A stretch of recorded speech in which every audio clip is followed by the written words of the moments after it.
Hey fam, today we're going to be making paper ruffles, tags, and tabs. I really hope you've been enjoying this series of making an altered composition book journal with me, along with mass making some ephemera and things to put into the journal at the end of this month. Okay everybody, we're going to be making paper ruffles, tags, and tabs today. Different kinds of tabs, okay? So let's start with the paper ruffle because that's going to take the longest, okay? Even though it's not long. So let me move these off to the side and talk about this paper ruffle. So I have been just making painted papers for days now. Listen, I was even taking paper and watercolor to work, and every time I was able to go into the art room space and I would slap some watercolors all over some paper, let it dry, and the next time I came in, so every hour or so, I was just doing about 4 or 5 pages throughout my workday. So I have lots of painted pages. So you're gonna take all those beautiful painted pages that you've been making, and you can do yours however you want. You can do a pattern. I just did stripes. It's easy.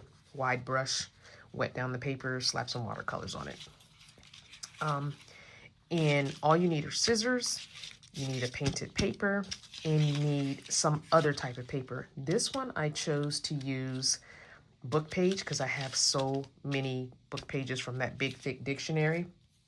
On this one, I just used some of my scrap paper, which remember, we are saving our scrap paper, you know, the paper that we've been watercoloring on and been using to cover pages and stuff. Yeah, this can be used as snippet roll paper. It can be used for so many other things, so save all your little cutoffs, okay? Even plain white copy paper. You can even just, you know, however you want to do it. Now, remember, if you're doing watercolor via markers, then that's fine too. Just take any one of your painted papers. It doesn't matter which one. And the first thing you're going to do is just cut strips of paper, just as easy as it sounds. To save some time, I'm going to use my paper trimmer.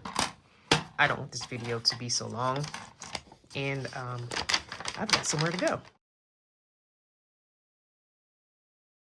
So I'm going to speed up the process. So if you're using scissors, just cut your strips as big or as wide as you want your ruffle to be.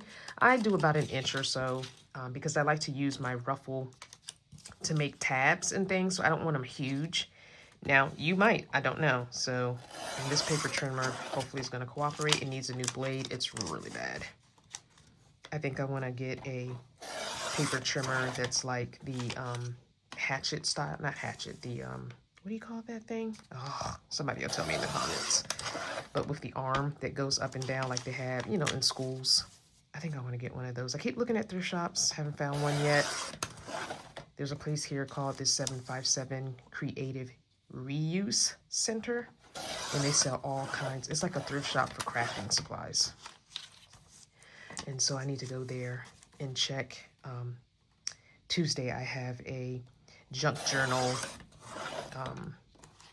I don't know if you would call it a meetup. It's not really a meetup, but the third Tuesday of every month, they open up their studio space for people who do any kind of journaling to come in and use the studio space together. And then all the equipment in that studio space is for you to use while you're there. And it's a couple hours. It's a nice time. It's 6 to 8 p.m. I love it. I wish they did it every week, to be honest with you. Anyway, so we've got our strips. Once you've got your strips covered, you want to make a long strip with all of your strips. So let's go for that. We're going to get our glue. I'm going to just use a glue stick for this. So, and I'm just going to glue them like this, so the opposite colors, so the pattern just repeats itself all the way down. So that's what I'm going to do. So boom. Next one. And I'm trying not to glue too big of an overlap because I don't want to, I want as much paper roll as possible. These are called sometimes paper roll snippets because you can cut from it just like you do the paper snippets that we made. And that's what I did here. I cut from one to make a little tab. And we'll get into that in a second after we do the actual paper roll. Okay. And then you're just going to keep gluing till you have all of your strips together. Now, what I'm going to ask you to do for the sake of this video and for your learning purposes is to leave one or two of your snips, your strips unglued, because we're going to make some tabs and we can use that for tabs. So just put those to the side so you'll learn how to make tabs, and then you can make another paper roll with other painted papers. Okay, so mine is pretty long. It's on the floor. So basically, all you're doing, if you remember making paper fans as a kid, you're just going to do that zigzag fold. Just the zigzag fold. I usually hold mine in this direction, and I do like this, and I press it. You want to crease it. You really want to fold it. And so it's just a zigzag fold. You're just folding it over, and you can make yours as close together or as far apart as you want. This is about the average size that I make mine normally. I have done some that are smaller. I don't normally do bigger than this though, because then I feel like it kind of takes away from that ruffly look. This is where I want to interject that if you have pinking shears, or if you have these kind of fancy smancy cutting scissors that cut a design, go ahead and you can cut your paper with those so that you don't have to go back and do it later. I don't normally use these. They're really cheap and they don't tend to cut through the ruffles. I did try it on these, and I don't know if you can tell, but it's okay. It's just okay. To me, it's not worth all the effort. Trying to get through. I really want to get a pair of nice pinking shears. That's something else that I look for in thrift shops and stuff, is a set of zigzag or pinking shears, scissors. I know they're usually used in fabric. Sewers use them, but and I always tend to get this weird. If I don't keep my paper straight, then it always comes with this weird little curve. So yeah, so just zigzag fold the whole thing. So all right, so we're gonna speed up this process right here.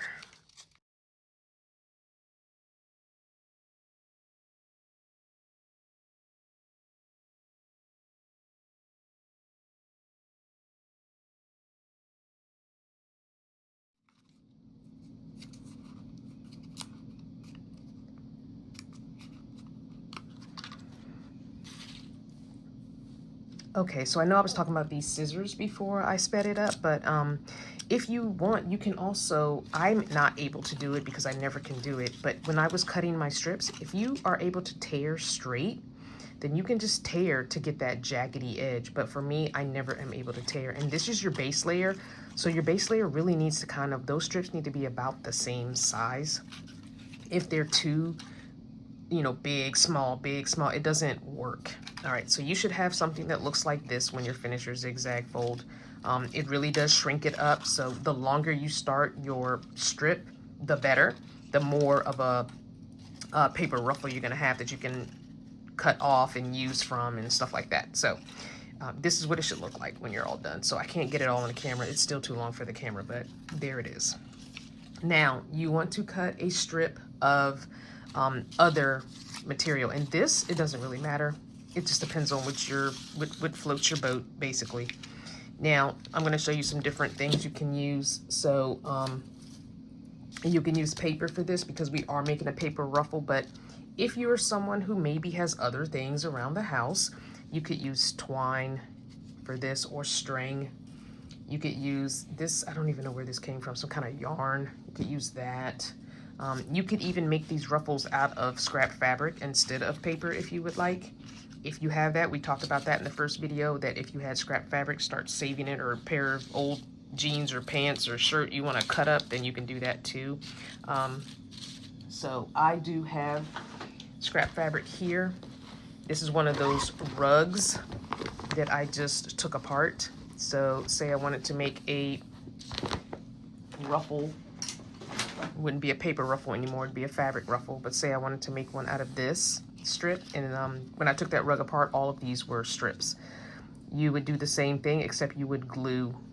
You would just glue as you went. I would use my Fabri-Tac glue, which is made for fabric, and I would just do the dot there, and because I don't have a sewing machine, that's something else I'm looking for used. But or you could hand sew. You could just do a regular stitch, running stitch all the way down the middle. You know, just a plain stitch all the way down the middle. You would ruffle it and then pin it and then take it to your sewing machine and just, or zigzag stitch down the middle, however you want to do it. Just really needs to be in the middle. But yeah, so same premise. You would do the exact same thing with fabric if you're using an old shirt, old t-shirt, whatever. Same thing. Either use some kind of fabric glue or stitch. You could even staple. Here, let me grab the stapler. You could even staple. If you don't have glue and you want to make one and you've got paper, go for it. Newspaper, magazine, fabric, anything can really be stapled. So I do like 1, 2, 3, like I think that's 3. And then I would just, come on. And you want to staple it kind of in the middle. Okay, so 1, 2, 3. Because we're going to be covering it anyway. So nobody's going to see the staple. So don't let that worry you. Another staple. 1, 2, 3. And you can glue strips of fabric together or staple strips of fabric together just like we did with the paper. The main thing is to keep it straight. That's the main thing, keep it straight. That's why I always get those turns and twists in mine, because as I'm doing it, I always end up moving it.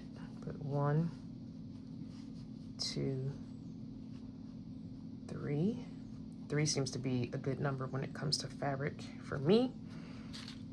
When I'm gluing, I'll obviously do one at a time. I'll fold one, glue it, fold it, next one, glue it, and so on. And then I'm gonna do one more staple for that last little tail. And see, there's our little ruffle, and the fabric kind of already has that jaggedy edge. Maybe we'll put this in our sample journal. And if I wanted to cover it, I could either use paper, a strip of paper to cover it, or I could grab another piece of fabric, say this piece, and I would cut a strip of this to cover up my staples. Just a little strip, just enough to cover the staples.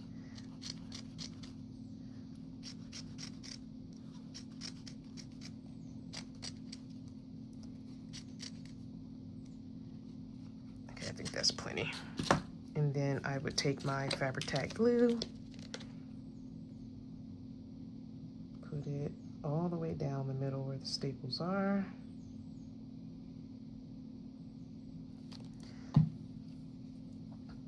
And then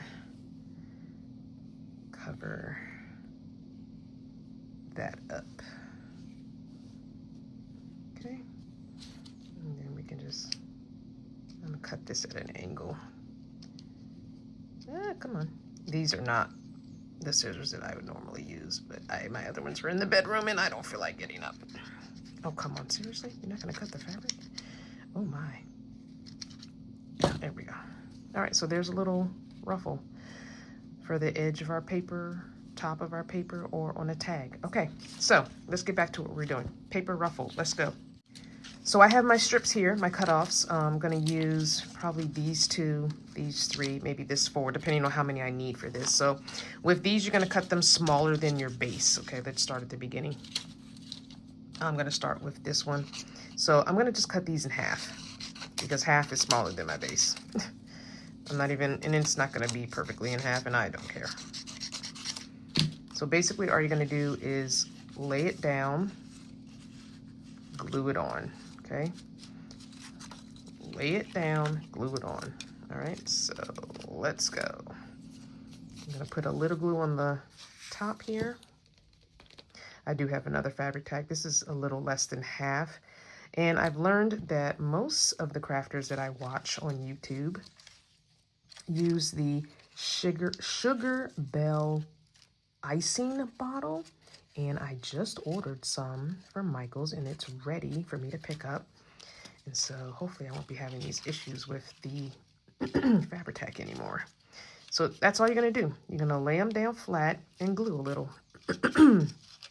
I like to put the glue on my strip here when I'm doing the paper ruffles, because then I can lay down flat with this hand and come back and apply, lay down flat and apply. And see, here I go again with the weird angle. I do this every time. I try not to. I try to keep it straight, but it's really difficult for me for some reason. Don't know why. And then lay down flat and apply. There. Okay. So I'm going to do this whole thing and then come back. I'm not going to have enough. This is the last piece. I'll probably mix and match. So I'm going to cut all of these in half. This one, I'm only going to be able to use part of it because there's a chunk cut out there. And so we're just going to cut it. Cut it off like that. So I'm going to throw that away. And then this green one will have 2 of it. I'm hoping that's going to be enough. So I'm going to just mix and match. I'll do this green one next. And then I'll do this pink one. And then I think I'll be able to end with this one. If not, I have a second green one. So it's all good. So, all right. I'll be back when that's done. Go ahead and give us a like, subscribe to the channel, and turn on the notification bell. Okay, we are done. I got glue all over my hands, but yeah, we're done. I did not need the last green one. It's here still, so we're good to go. So there is my paper ruffle. And like I said, you can use them. I'm going to put this one to the side and we're going to work with this one because it's still kind of wet. The Fabri-Tac hasn't dried yet, so I'm going to move it to the side. But we're going to work with this one. It was made the exact same way, so it's no big deal. All right, so we're going to take my little sample journal here that we're using in this series. And I have gone and done some background pages for some of the pages that still had notebook paper. But yeah, so you can use a paper ruffle so many different ways, like so many different ways. You can use it as a edge like we did with our snippet roll. Remember we did our snippet roll here and we made an edge. Same thing can be done with a paper ruffle. This is a flip pocket, so I wouldn't put it there, but I could put it here on this edge, okay? You can use it to line a pocket edge if you wanted to give a pocket edge more decoration, or, you know, to define the edge of the pocket. You can glue it down here. All you gotta do is tear it or cut it with scissors, however you want, just like the snippet roll, whatever you need, however much you need. You can make a belly band with it like that, where you would only do the top and the bottom like we did with this snippet roll. So paper roll ruffles can be used pretty much the same. The other thing you can do with the paper roll ruffle, that I'm going to use these because they're already cut, is you can make tabs with them, page tabs. So let's say this page. I used some of that file folder that I was painting on top of to cover this page. So let's use this page. We could just glue this down on the edge. So you would only put glue on this one edge that's going to be on the paper. And then just stick it there. Let me get my blotting paper towel because I put way too much glue on there. Fabri-Tac is too expensive to be wasting, girl. What you doing? So there you go. Now we have a page tab. And I've got it all over my hands. Ugh. All right, so now we have a page tab for that tab. Now, if you notice the back, because I didn't paint the back. You can always double up your tab if you want. So let's go ahead and do that because I didn't paint the backs of my papers. So if we want, we can just, oops, sorry, didn't mean to hit you. We can double up so that we have a page tab, and you just want to make sure the height here is about the same. Okay, as you can see, that's a dictionary page from my dictionary, and then this is one of my painted papers, and I made a pocket. So there you go, doubled up tab in my book. Okay, simple as that. Really easy, super cute. Okay, now since we're talking about tabs, let's go on to different ways to make a tab using our painted papers. So again, I told you to keep those 2 strips. So we kept those 2 strips. Yay, yay, yay, yay, yay. All right. So depending on how long or wide you want your strips, I'm also going to use this because this has a bunch of white on it. Let's take that, toss that. Depending on how wide you want your tab, you can make tabs as well from, this is some leftover file folder. So I do have a tab punch that will punch out tabs. I'm going to show you how to use this punch with one, and then I'm going to show you how to make your own. So what I normally do is I take my paper strip that I'm going to use for my tab, and I fold it in half, and then I slide it into my punch. But when I slide mine into my punch, I slide it just below this top line because I like for the tabs that I use with my punch to be one that I can fold over and not have to glue 2 separate pieces back to back. So I put it just under, I want this side to be my tab right here. So I put it just under this edge. So when I squeeze it, I have that fold intact. So just under, if you can see that, just under that edge, because when you squeeze it, it kind of slides it up a little. So you want it just under, and this takes trial and error because sometimes I still mess up and it slides up and I end up with 2 pieces that I got to glue back to back. So just underneath and then squeeze. And if you did it right, you should get one whole piece that you can then just use the glue. Let's get our book back. Then you can just use, let's see, let's do this page. Then you can just use your glue. I'm gonna do glue stick because it's cheaper than Fabri-Tac. I know. All right, so then you can just put your glue on there. Put where the edge is, fold it over, squeeze it.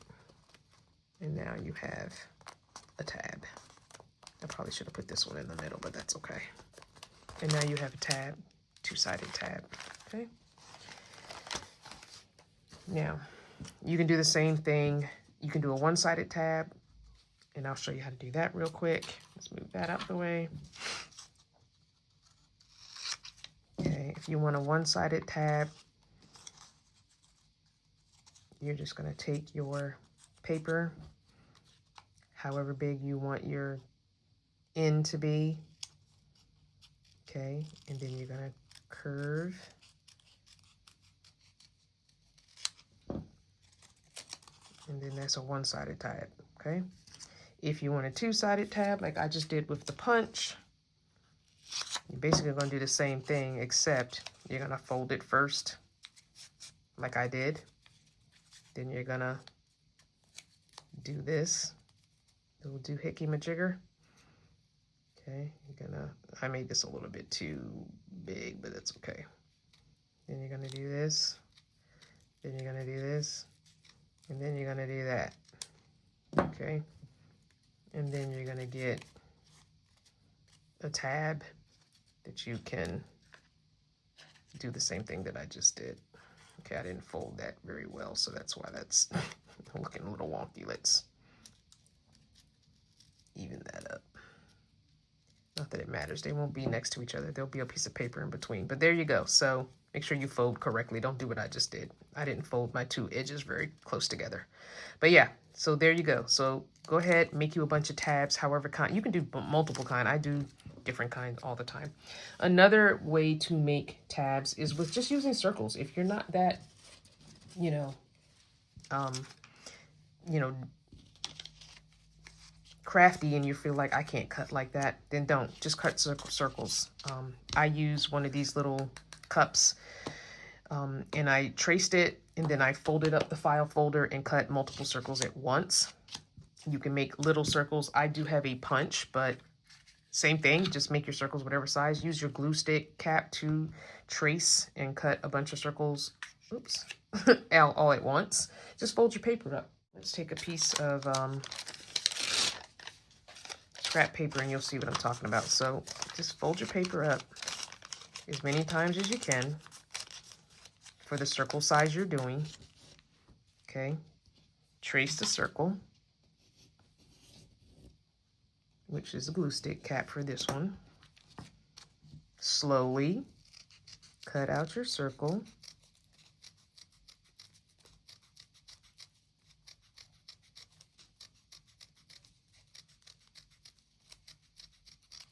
And now you have multiple circles all at once.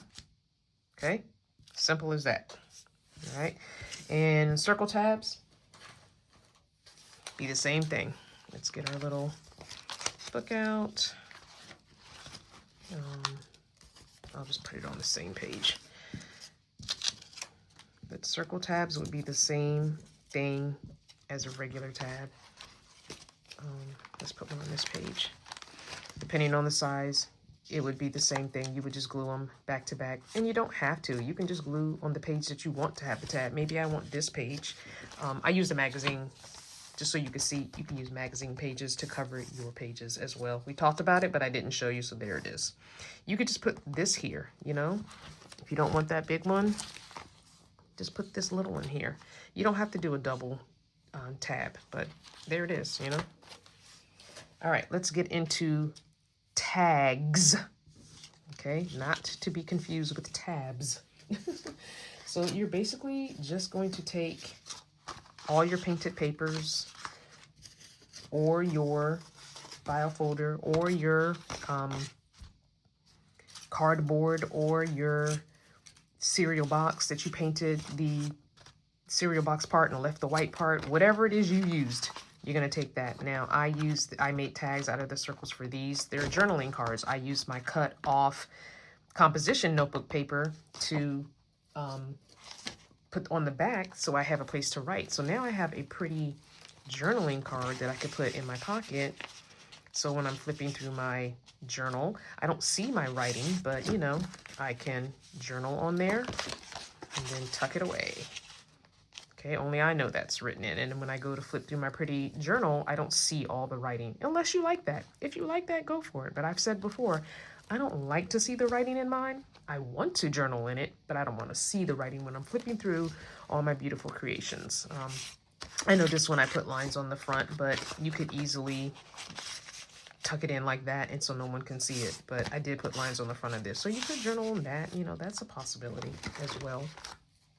So all you want to do for journaling, and I use my circles for the tabs, I use some scrap yarn that I had. So you can use yarn. I have this twine. I think I got this from Dollar Tree, this twine. Or you could even use old sweatpant band or hoodie bands or whatever.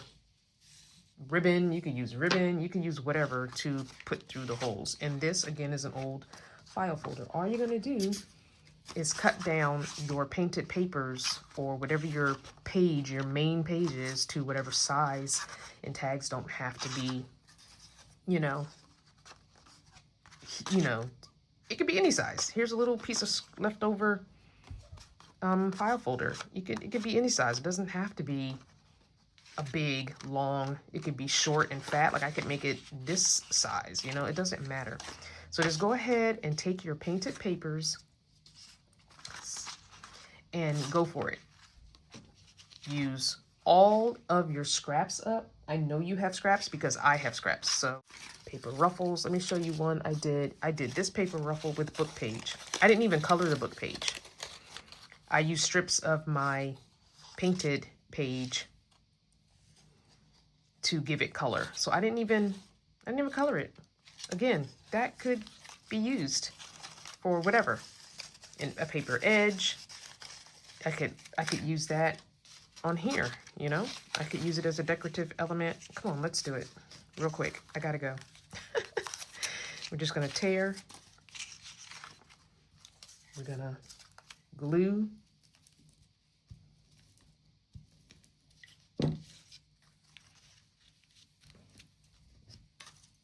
And I made so many mushrooms the other day. Which mushroom do we want? We don't want something that's gonna cover the whole thing. This is probably my favorite out of all the mushrooms I made. I really love this mushroom. And these were all done with watercolor. I found this palette at Walmart and it's liquid watercolors. I love it so much. I'll be getting another one soon. But they have white watercolor and I used that after it was dry to throw on there with my fan brush. Where's my fan brush? Let me show you. I just wet the edges of my fan brush with water, put the white watercolor on it, and then just did like this, and it made splatters. Oh, I love it. That was my favorite one. I don't know what I'm going to do with it, but it's my favorite. All right, let's take this one. And I literally just watercolored on paper and then cut out the shapes. Okay, so we're going to take this. We're going to put it there. I don't know what it is. I'm on a mushroom kick, making mushrooms. It's just the easiest thing to make for collage fodder. And now I have a whole tag here with a cute little ruffle on the side. I can journal on it and then tuck it away into my journal, okay? Super, super simple. I hope you enjoyed creating paper ruffles, tabs, and tags with me. Please sit down for a couple of hours today and make some for yourself. I can't wait to put all these gorgeous things inside of our actual journal that we're creating together. And that's when the real fun begins. And as always, be good to yourself, be kind to others, and whatever your journey, enjoy it.